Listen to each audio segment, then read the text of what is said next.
With that, where should we start? Where should we start, Chris? You got any starting point here? Did you get stopped at TSA coming home? Did we what? Did you get stopped by TSA flying back? We must have. Yeah, I think everything happened well. Okay, briefly on the game last weekend. Disappointing, obviously. Just for whatever reason can't seem to find a way to get it done down there. Kind of what I talked about after the game did us in: penalties, red zone offense, big plays up the field on defense. Those are the three main areas, and the things that we just couldn't overcome. And when you're playing a team with the talent level of USC, you can't do. You can maybe do one thing inefficiently, but you can't do a myriad of things. And we had struggles. And statistically, we still came out okay. We were 450 plus yards over to 380, and we probably would have had 550 hadn't kept getting penalized. But that's beside the point. But the bottom line is we just didn't do enough good things to win the game. Guys played hard. I'm proud of our guys as far as their effort level. They played hard. They played relentless. I mean, Tyler Huntley was a fierce competitor. He's a fierce competitor anyways, but in that particular game, he was just competing like a warrior. And so disappointing to start conference play 0-1, but that's what it is. We've been there before, and we've had some pretty good results. At the end, it's, as I've said before, it's one 12-game season. It's not 12 one-game seasons, and you got to just look at it as a whole. And I don't believe anyone in the South will go undefeated. Could be wrong, but I think the last several years has proven that that's unlikely. So that being said, we're still obviously in the hunt. It's one game in, so we've got a ton of football left. Got the Cougars coming in this week, Washington State Cougars. Very similar to our situation. Both teams find themselves in a very similar situation. They went through their non-conference undefeated and had a tough loss to UCLA. It was a weird game. I stayed up until it was over. I can't even remember what time it was, 1:30, 1 o'clock at night. But to have 9 touchdown passes and score 63 points and lose, really weird. And so I guess things just happen.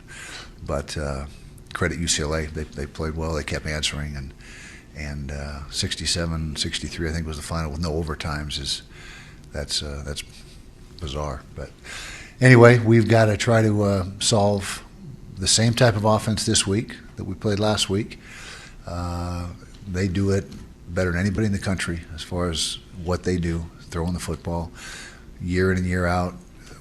Mike Leach, wherever he's coaching, that team's going to be at or near the top of the country throwing the football.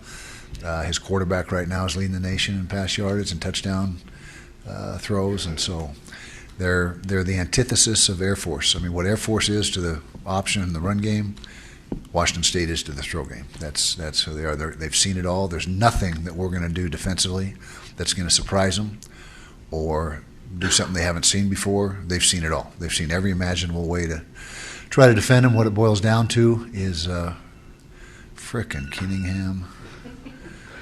Who is it? Who is it? Okay, all right.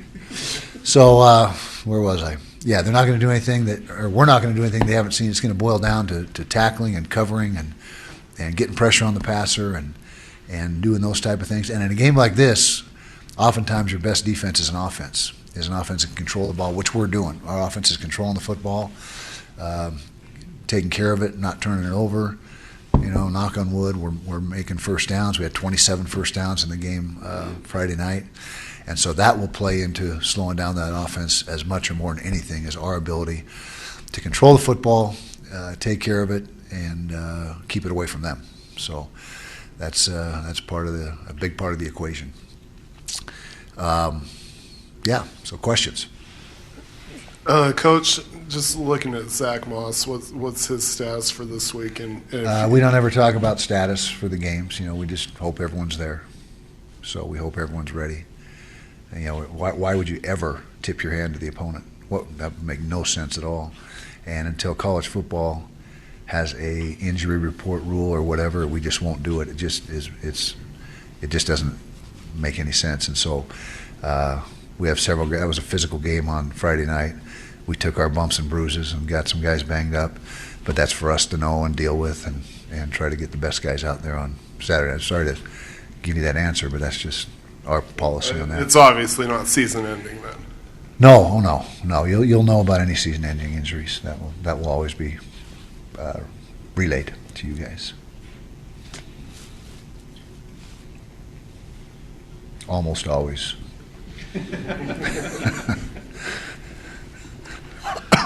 Kyle, on the turnover right before halftime, it looked like there were a couple of guys unblocked, one on each side. Mm-hmm. Just mental mistakes. It seemed like there were some inconsistencies with their ability to get into the backfield. Some plays you block them up, you make big plays, but they were there quite a bit. Right, and nobody blocks every play every time. Nobody protects perfectly every time, and we have had our share of mental errors. That was a mental error. We had a call that we make in the line of scrimmage, and it was on the front side of the play, not the backside. Backside, we're going to beat that guy with he's not going to be a factor, hopefully, but on the front side we had not a miscommunication, just a blown assignment, and that led to probably the biggest play in the game is coming away with 0 on that. I mean, we were in the red zone 6 times, and we came away with 2 touchdowns, and that's not good enough. We got to be close to 70%, and so that was one of the times there. We had 1st and goal at the 2, which was that play, and the guy popped through, made a great play, knocked the ball loose, and that was a huge momentum swing. Instead of going in what should have been, 17-14, I believe, it's 14-10 still, and they got all the momentum, and so that was disappointing. And then we had down at the other end, a situation where we came away with just a field goal, and we had 2 touchdowns, 3 field goals, and 1 turnover in 6 trips. And when you're playing a team the caliber of USC, you can't leave points on the field like that. You can't do it because they're too good, and you're not going to get away with that. And so we strive to be 70% touchdown percentage in the red zone offensively and 50% giving up on defense, and we think that's championship level if we can do those 2 things. That's enough of a margin that it's way in our favor. Coach, you said you need to solve the same kind of offense this week, and they're even maybe better passing. So what do you have to do? And also, is personnel changes one of the options? I wouldn't say personnel changes. I'd say looking at different groups maybe to match up with what they do. They're almost exclusively 4 wide. They will play some 3 wide, 2 back, but typically it's 4 wide, 1 back is their base set. And so you got to try to match skill on skill. And so we'll take a look at different personnel groups. But it's going to come down to, first of all, we can't give up, numerous big plays up the field. That was a huge issue Friday night. And credit their receivers. I was not bragging about them, but pointing it out all week long, how talented they were, the Trojans, and they proved me right. I mean, they were we just didn't get it done in the back end. And so. To answer your question, we've got to. It's much like when you play a team that, plays 3 tight ends. You got to shift your personnel around, and try to match up as best you can. And where they're more spread and 4 wides, you got to do the same thing. Is get the best matchups you can out there. Get your best 11. Yeah. Coach, how do you think the non-Moss backs did, and is there a change in the pecking order there? Well, we got a lot out of Devin Brumfield in that game, and he is technically not the 2 guy. Jordan Wilmore is the number 2 back, but Devin got hot there for a minute, and he was doing also a nice job. He's further ahead than the other backs in blitz pickup, pass protection, so he got more of the reps and did a really nice job and ran hard, caught the ball well out of the backfield. And so, to answer your question, I thought they did very well in Zach's absence. Just to follow up on that a little bit, how different is it when you don't have Zach Moss carrying the ball 20 times? I mean, did that alter the game as much as Yeah, well, I mean, he's, in my opinion, the best back in the Pac-12. I'll stand by that. I said that early in the year, and one of the best in the country. And so it's, when you have a weapon like that taken away, it's certainly going to have an impact. But as I said after the game, there are no excuses. You just got to have the next guy come in and pick up the slack as best he can and modify your calls and your plan accordingly. And then, sorry, another question. As far as defending the pass from the last game and that, as you watch the film, Was the problem the secondary, or was it pressure up front, or was it a combination of things, or have you? Combination of things, and I'll just say, as coaches, we got to do a better job of putting them in position to succeed and coaching them up better, and because we believe in that secondary. We're not, we don't think the sky is falling. We just had a performance because our pass efficiency defense is really good. I mean, it's up there in the conference, and we're doing some really good things, leading the conference and second in the nation in run defense. I mean, there's some things we're doing well, but playing the deep ball on Friday night was not one of them. It was just too many, and it was just almost like backyard football. You just chuck it up there and let the guy just go make a play, which they did over and over and over. 27 penalties, not to blame the refs by any stretch, but do you have any reason why there was that many between the two teams? I don't. It was interesting, wasn't it? I mean, it was, you like to think that the game is about the players and let the players decide the game, and referees are not the stars of the game. They are just the peripheral, and I'm not trying to insinuate anything there, but I'm just saying that was a huge impact on the game. Those penalties had a huge impact on the game, but we got to clean it up. Apparently we're not playing clean enough. So, but that was maybe the most penalties I've ever been involved with in a game combined, for both teams, and certainly maybe the most for us too. I can't remember getting penalized 16 times. I'd have to look it up, but that was not ideal.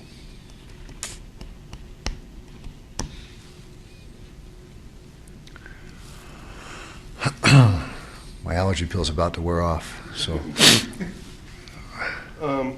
Utah's one of 14 teams that hasn't thrown an interception so far in the FBS this season. Good stat. What has Tyler Huntley done specifically that's kind of keyed that stat and that improved ability to take care of the ball on offense? He has prepared as well as any player we've ever had here for each game. He is completely bought into Coach Ludwig's coaching and doing the things that Andy wants him to do as far as his read progression and taking care of the football and putting it in good spots. And he's his completion percentage right now is off the charts. It's in the top 4 or 5 in the nation. And he's just playing, as I said last week, stand by it this week as well. He's playing his best football as a Ute, and he's our guy. I mean, he's our leader. Kyle, it's basically in your DNA personally to prioritize stopping the run, but now you play an opponent where that's almost irrelevant, if that's the right word. What's that like for you? Yeah, it is a departure from normal, and this is the week. Like I said, it's the flip side of Air Force. You go into Air Force game and you almost disregard the pass because you got to focus so much on the run. This is the exact opposite of that, which is a departure from pretty much every other week in the season. Even SC game the week before, they had rushed for 170 something yards, so that was still a viable part of their offense. But Coach Leach runs just enough to keep you, making sure you don't just completely disregard it. But you got your main plan, your main focal point, your main all your adjustments and everything are geared towards trying to keep the ball from being thrown all over the place for 400 plus yards, which is what they seem to do every single week. So it is different. It's a different approach. Kind of piggybacking off that, Kyle, and this might be a dumb question, why is Mike so successful at doing something that a lot of other coaches in the country don't really dare to even try? Well, it's like the old adage, you do one thing and do it really well, and he's taken that to heart. And like I said, I mean, you can play Air Force, and I keep making that analogy, and you can line up in 99 different ways, and they'll have seen it all, and they have an answer for it all. It's the same with Mike. He's been doing the same thing for so long and so well that there's nothing you can do. You can rush 1, drop 10. You can rush 8. I mean, you can do whatever you want to do, and he'll have seen it somewhere along the line, and he'll have an answer for it. And so that's what makes it so difficult. And like I said early in this press conference, you're not going to trick him. You're not going to trick him. You just got to try to play better defense and better pass coverage and keep things in front of you than they do with their offensive throw game. Do you find against the Cougars, do you have to use more personnel because they have to run around and they're so active in the game? Yeah, that's another problem is you run out of DBs, fresh DBs because they're covering, and when you play a lot of man coverage like we typically do, some weeks we don't, and your DBs are, man coverage takes more out of a DB than zone coverage. It just does. There's more running involved. You're chasing guys all over the field. So there does, as much as we believe in it, it does come at a cost. And so you've got to have some guys to rotate through there to keep them fresh, because they have a bunch of receivers they rotate through and keep those guys fresh. You got to match that. Kyle, I remember last time you played Air Force, how excited you were not to play them again. So excited I won't say it. Yeah, Leslie, we get in trouble when we talk. Yeah, we do. We do a little. Yeah. And I was going to ask you, as far as, see, now I lost my train of thought. That happens. Okay, with Washington State, is a team you don't necessarily play every year, but you play a lot of years. Do you dedicate time, like did you in spring ball, like you did with Air Force back in the day, to prepare for that, or do you just have to take it a week at a time? because it's Air Force. The option is a different type of run game. Their throw game, other people try to do it, they just don't do it as well. And so, zone coverage and that type of stuff is still, all the basic principles and tenets that you use to defend the throw are still there. It's just they do it so darn good that you got to be razor sharp with your techniques and your fundamentals. USC was described as the air raid, and obviously Washington State's got the original air raid with Leach. How much overlap? Hal Mummy had the original way back the in original. Kentucky. Yeah, it goes way back. Way back. Yeah. How much overlap is there between the two, or given the fact that USC runs and that USC has probably at least 3 NFL receivers, are you really not preparing for the same thing 2 weeks in a row, or are you? Same basic animal, but there are differences, but it's the same, the route structures and a lot of the concepts in the routes, the rub routes and that type of thing are similar. As I mentioned, the Trojans are a little more run than, where Washington State might be 75% run, the Trojans are maybe 68-70% run, or throw, I should say. And so but there is carryover. There's a lot of carryover, and if you're going to play those two teams in a season, playing back to back would be ideal, which we're doing. Now we'll see if we can defend it. We still got to defend it, but it kind of leads into the one game leads into the other. Their quarterback, Gordon, already has 21 touchdown passes. Is it just Mike Leach's system? You can put anybody in there? Or is there something about this guy that is really impressive? It's a great system. I wouldn't say you could put just anybody in there, but he seems to find a way to make most quarterbacks successful that are playing for him. And he does a great job of teaching them. And this guy's been there for years. I mean, this is I think he's a fifth-year senior, redshirt senior. And so he knows the system inside and out. He looks completely in command back there. And, I wouldn't say that you could just throw any guy in there and he'll throw for 400 a game, but they always seem to find that guy, whether they have to go to the grad transfer route or whatever. They always seem to come up with a guy that they can get it done. Kyle, coming into the USC game, obviously you had an FCS opponent the week before. Does that kind of present issues in the sense of, you go from an FCS, you save some guys, you get some guys, maybe not some reps, but then come into this big game against a USC? I mean, would you prefer to have maybe a tougher opponent in the week leading up to conference play? There's pros and cons. It was nice to be able to rest a lot of our guys and be fresh coming into the game, and so I think that is definitely a pro. Playing Pac-12 competition week in and week out, I mean, that starts to steal you a little bit and get you, it hones you, I guess you could say, but it also can beat you up. And so I think there's arguments for both sides. I just know right now our defense should be very fresh. We only played 50-something snaps again against the Trojans, where we snapped it 80-plus times. Now with the penalties, I think it only comes out to like 78 or 79 snaps, but we actually snapped it 80, I think it was 85 to 87, something like that. So I'd rather be fresh than beat up, but I can't say that that's a disadvantage. As I think about it, I don't think playing FCS is a disadvantage part of that. I wouldn't use that. Coach, you've known him for a while. What is it like having a conversation with Mike Leach? It's awesome. Most entertaining coach you'll ever come across.